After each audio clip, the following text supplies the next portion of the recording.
Amigas y amigos de la televisión universitaria, qué gusto vernos en Diametral, Periodismo de Coyuntura. Yo soy Temoris Greco y ahora estoy aquí compartiendo con una distinguida invitada del movimiento estudiantil y del movimiento de las mujeres, Jocelyn Espinosa.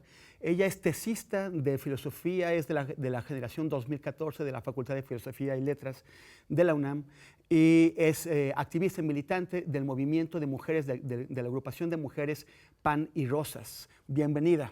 Muchas gracias, Temoris. Estamos en un momento, a ver, o sea, yo quisiera saber cómo te sientes tú. Hace unas semanas aquí mismo en Diametral estábamos comentando con Imanol Ordorica, quien fue un muy recordado dirigente del movimiento universitario del 86. Bueno, él ha visto los movimientos estudiantiles que han pasado y han ido durante pues, más de 30 años. Y cuando le preguntaba qué era lo que observaba o qué de este que acabamos de ver a raíz del ataque de porros en rectoría, le preguntaba, oye, bueno, ¿y qué características especiales o distintas ves? Y lo que más le llama la atención, me dijo, es la enorme participación de chavas, ¿no? Hay contingentes exclusivos de mujeres, hay liderazgos femeninos en escuelas, hay las chavas pues están en las facultades, en las calles, en las explanadas, en todos lados, y están al frente. Y si bien siempre ha habido esta participación, o sea, hay un video que está circulando ahora que nos recuerda a la Nacha, la Tita y a Mirtocleya, ¿no? Como tres dirigentes del movimiento del 68 que parece que quedan relegadas o en segundo plano ante los liderazgos de hombres de aquella época. Sin embargo, pues ahora pinta que hay muchas más Nachas, Titas y Mirtocleyas. No sé cómo lo ven ustedes. ¿Están emocionadas? ¿Sienten que están participando de algo que va a cambiar o se irá diluyendo y volveremos a más de lo mismo? Sí, bueno, primero explicar justo de dónde viene esta respuesta, ¿no? En primer lugar, me parece importante destacar que estamos en un contexto de violencia brutal en México, ¿no? Y en el mundo, en el cual las expresiones de violencia tienen su mayor expresión, digamos, en el feminicidio, pero existen una serie de violencias como el trabajo precario, ¿no? Que es mayoritariamente impuesto hacia las mujeres.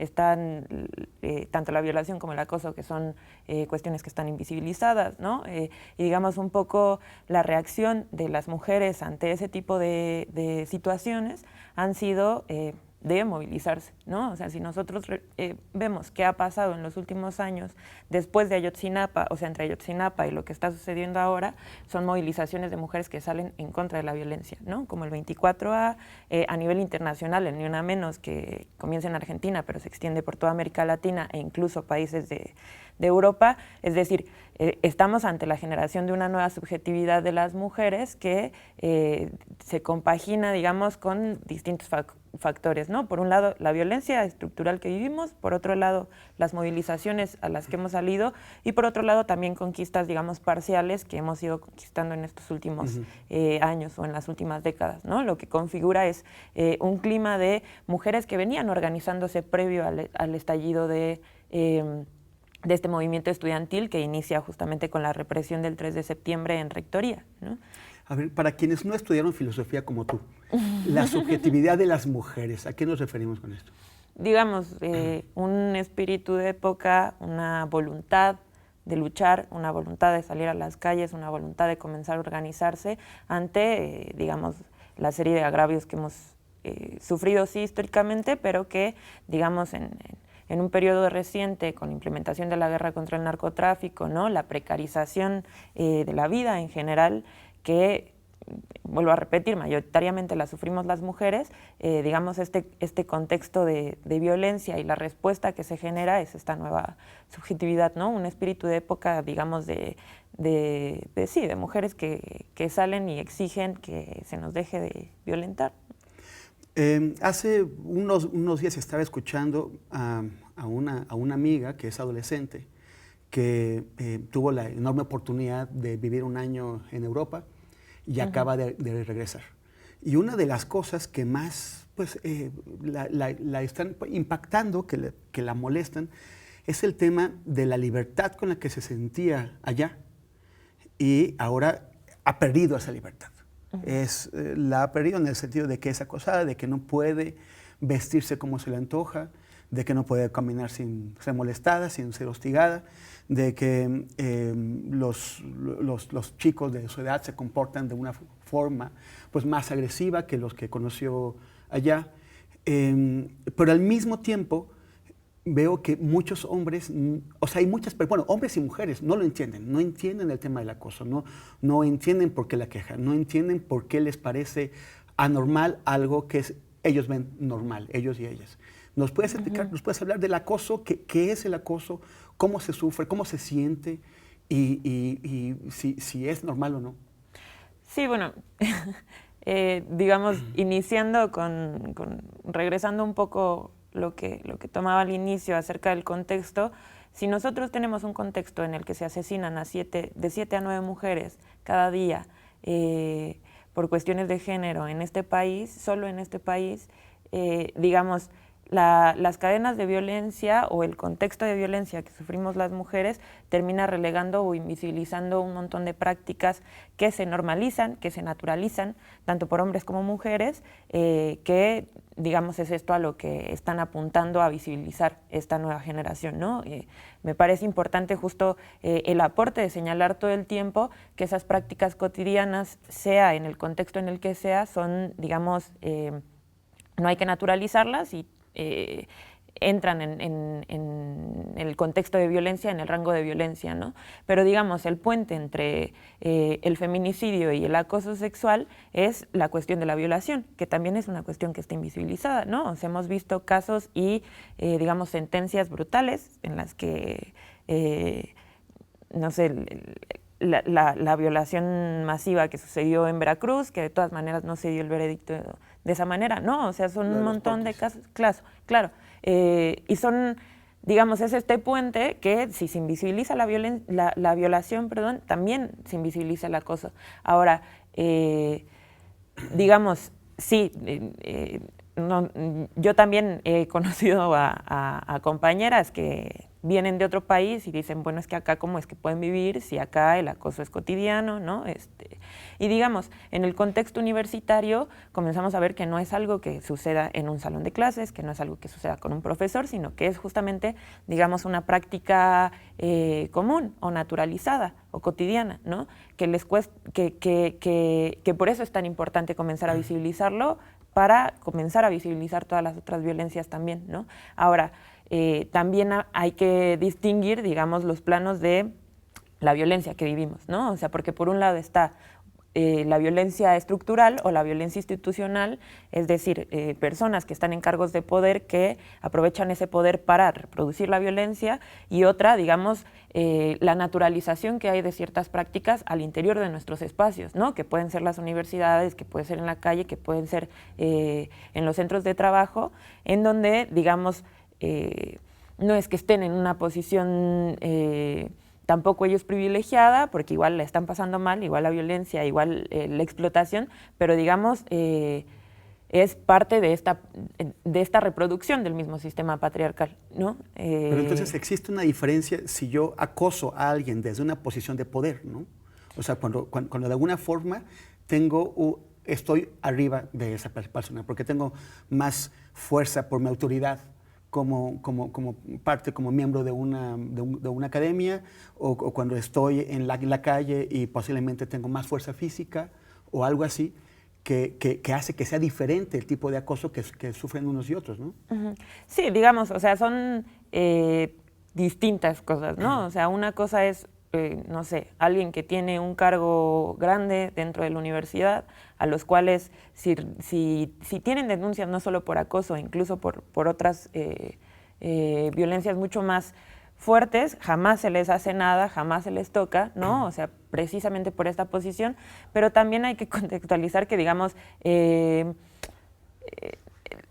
lo que hablamos o de lo que se habla de los hijos y las hijas sanas del patriarcado, ¿no? O sea, aquellos que no es que estén en una posición de poder y no podemos, digamos, englobar en que entonces los hombres por sí, per se, están en una situación de poder y las mujeres somos potenciales víctimas permanentes, digamos, pero y retomándolo desde ahí, el tema es que hay que ver y hay que voltear a ver que al igual que a nosotras nos están oprimiendo, hay compañeros que reproducen esa ideología, digamos, que termina fracturando o mermando la convivencia que tenemos en nuestros propios espacios, ¿no?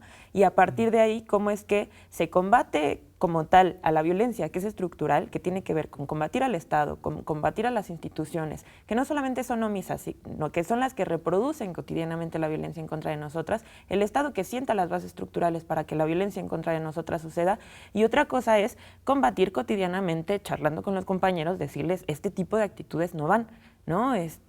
Porque cómo nos fortalecemos desde abajo y en nuestros espacios, ¿no? Por ejemplo, ahora que está el movimiento estudiantil en el contexto, ¿no? ¿Cómo nos fortalecemos desde ese mismo movimiento estudiantil para no solamente conseguir la defensa de la educación pública y gratuita, que se saque a los porros de la universidad, ¿no?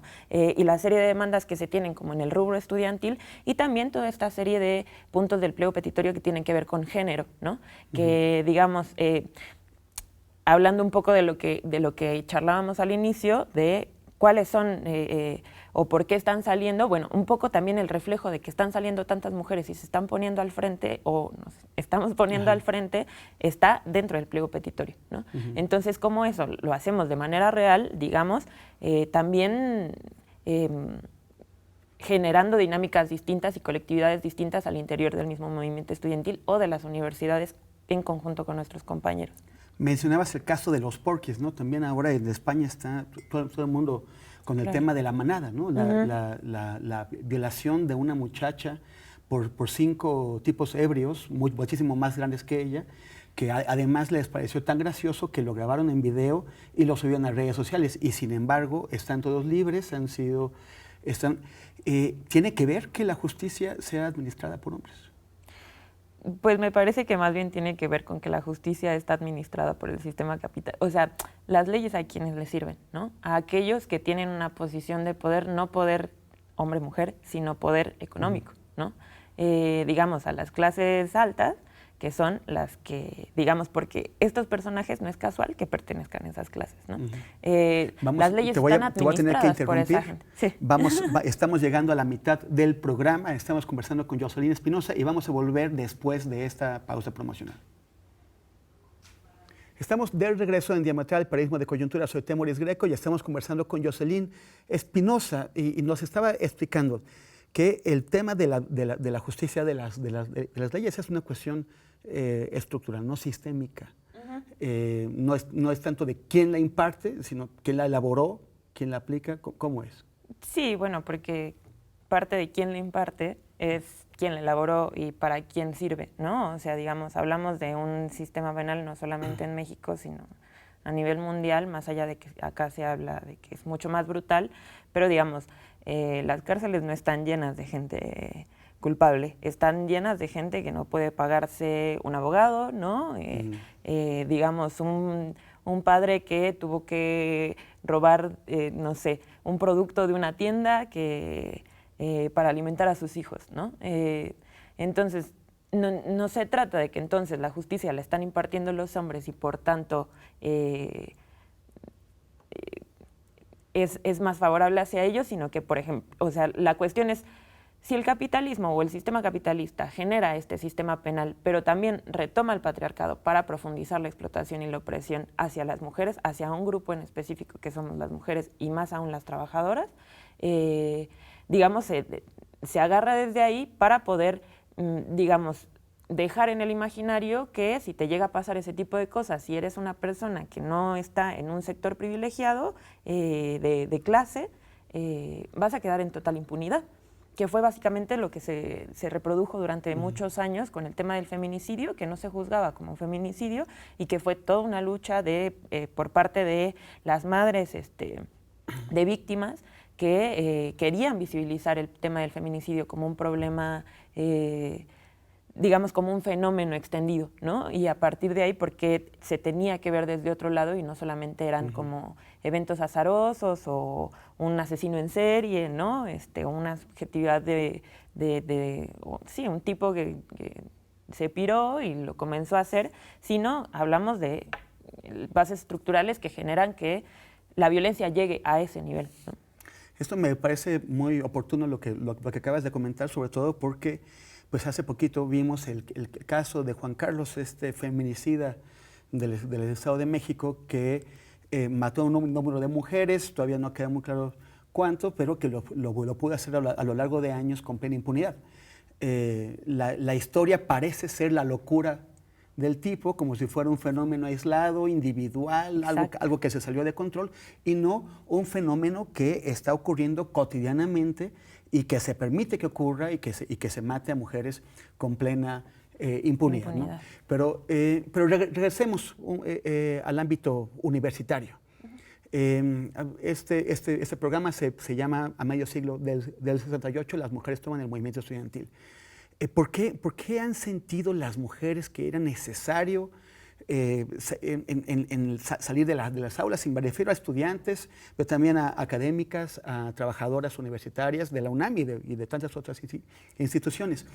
¿Qué es lo que está pasando en las aulas que las mujeres se ven obligadas a salir y a pelear?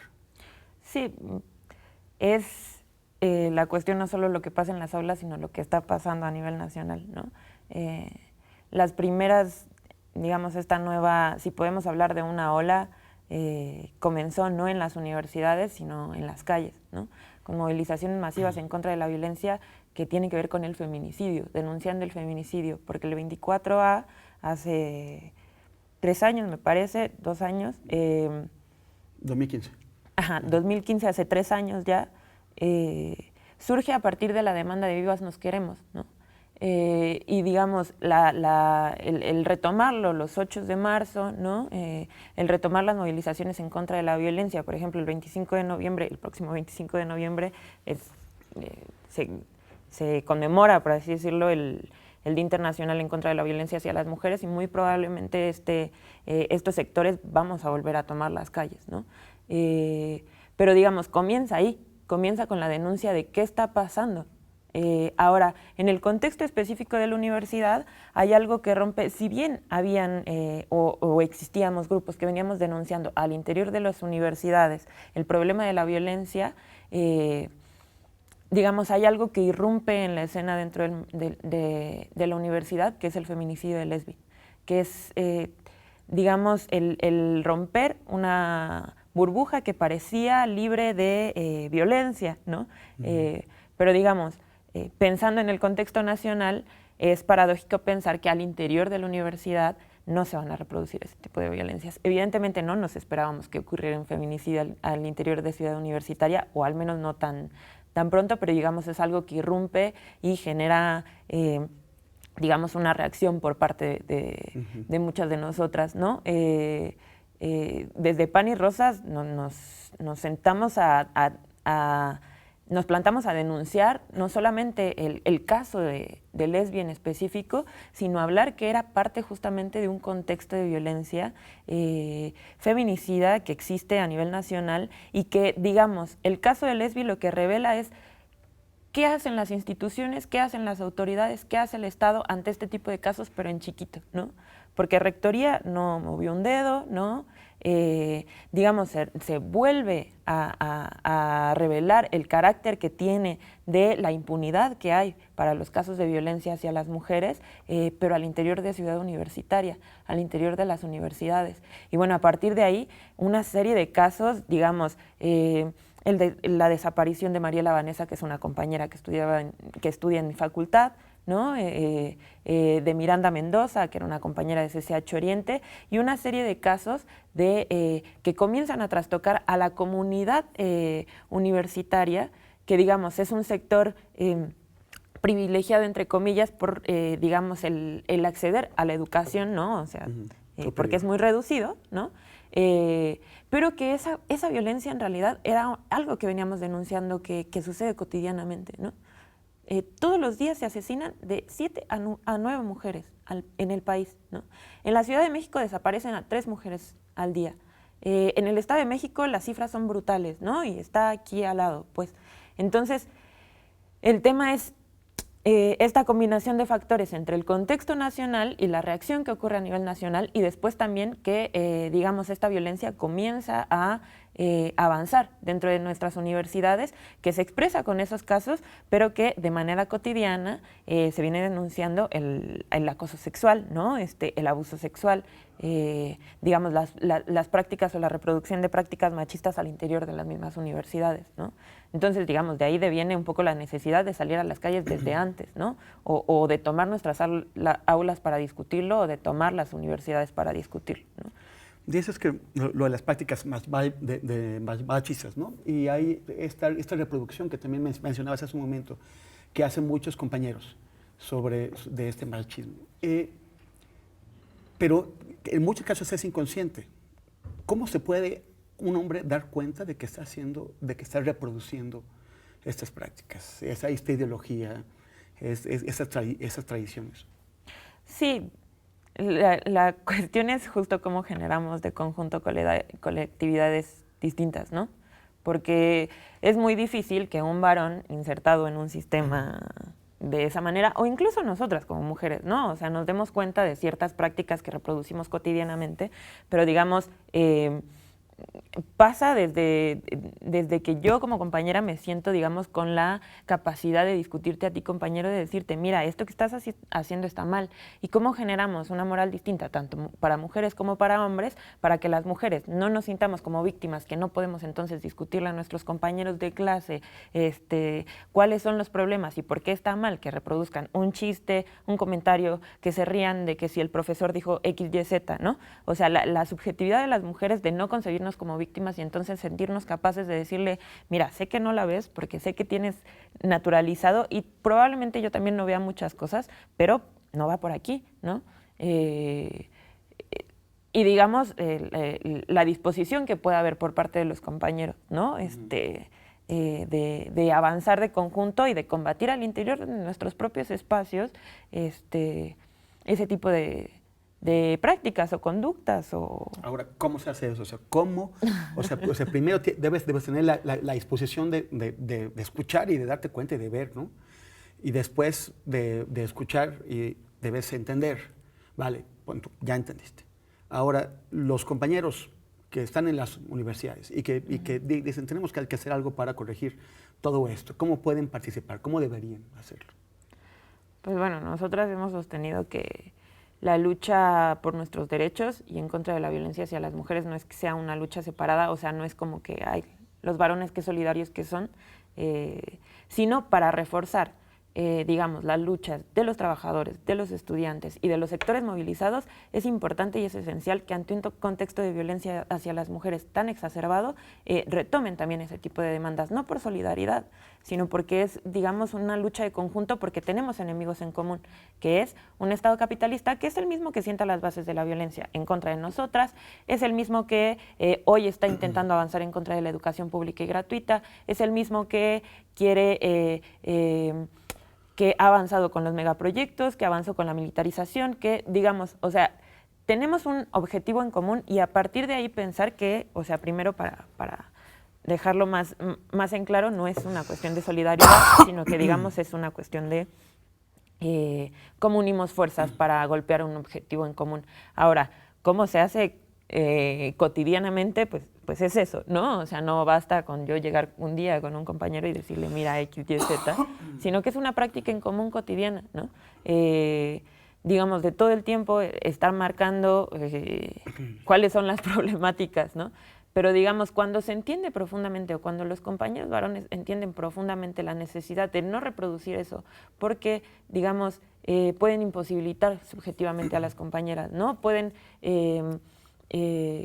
no sé, reproducir la división de las filas que se quiere imponer desde arriba, la división de las filas entre compañeros de clase, entre compañeros de trabajo, etc., que están siendo, digamos, parte de un sector que está siendo explotado de conjunto, ¿no? O está en una posición desfavorable de conjunto, tanto hombres como mujeres. Cuando se entiende profundamente que, digamos, eso fractura la fortaleza que podemos tener entre nosotros para alcanzar esos objetivos en comunes, las prácticas comienzan a cambiar. Después no se cambia una vez y para siempre, o sea, son prácticas cotidianas, pues, ¿no? Entonces tú suscribes la idea de que una lucha, todas las luchas, ¿no? Es como, no puedes tú estar, creo que lo que entiendo que dices, que no puedes estar tú separando las luchas por sectores como si cada una pudiera avanzar sin involucrar a las demás. Claro, porque hablamos de, digamos, objetivos en común, que al menos desde nuestra visión, la cuestión no solamente es generar condiciones mínimas para que las mujeres podamos desarrollarnos, sino cómo generamos digamos, un mundo sin opresión, sin explotación, que eso cruza no solamente el que nosotras consigamos todos nuestros derechos democráticos que deberíamos de tener garantizados, como puede ser el derecho al aborto, el derecho de guarderías, no sé, una serie de demandas, pero si el contexto sigue siendo que la mayoría de las mayorías sigue estando explotada, pues sí, muy padre que tenga el aborto, pero igual voy a seguir trabajando 12 horas cuando me pagan un sueldo que no me alcanza, ¿no? Entonces, digamos, si lo entendemos desde ahí... Cortar otra vez, Jocelyn, se nos acabó el tiempo, es tremendo el tema, da para muchísimo más, total.